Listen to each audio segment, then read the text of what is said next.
आज छठा दिन इस यात्रा का और हम पुनः जो हमारी मांग रही थी जेलकेम का जो उद्देश्य रहा है झारखंडियत। आज स्थानीय नीति की जब हम लोग बात करते थे, जब हम लोग 1932 खतियान की बात करते थे, तो इसी राज्य में बहुत सारे लोग हमारा उपहास उड़ाते थे। विशेषकर जो अन्य राज्यों से है वे लोग हमारा उपहास उड़ाते थे। खासकर हमारे पड़ोसी राज्य बिहार से जो लोग यहाँ रहते हैं वो उपहास उड़ाते थे।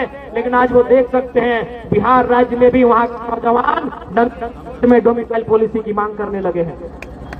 आज तेजस्वी जी विपक्ष में बैठे हैं, लेकिन जब चुनाव का प्रचार चल रहा था और जब वो जनता से वादा कर रहे थे हम सरकार में आएंगे, तो डोमिसाइल पॉलिसी लागू करने की बात कर रहे थे।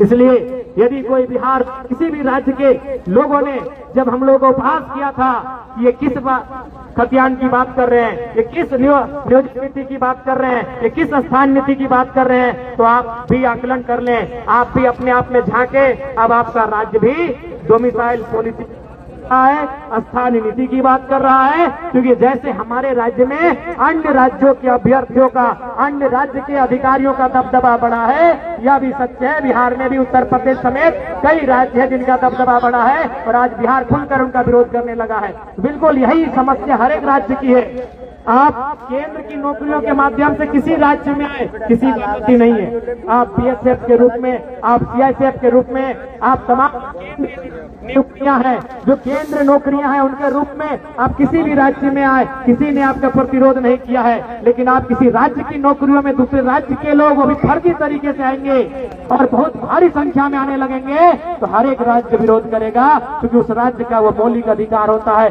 उस राज्य का वो निजी अधिकार होता है, उस राज्य का वो संरक्षण का विषय होता है। इसलिए मैं आपके माध्यम से, मीडिया बंधुओं के माध्यम से पुनः स्पष्ट कहना चाहूंगा, हम लोग कल भी स्थानीय नीति के साथ खड़े थे, हम लोग कल भी खतियान के साथ खड़े थे, हम लोग कल भी थे, आज भी हैं और कल भी रहेंगे। जब तक हम रहेंगे झारखंडियत के मुद्दों के साथ रहेंगे।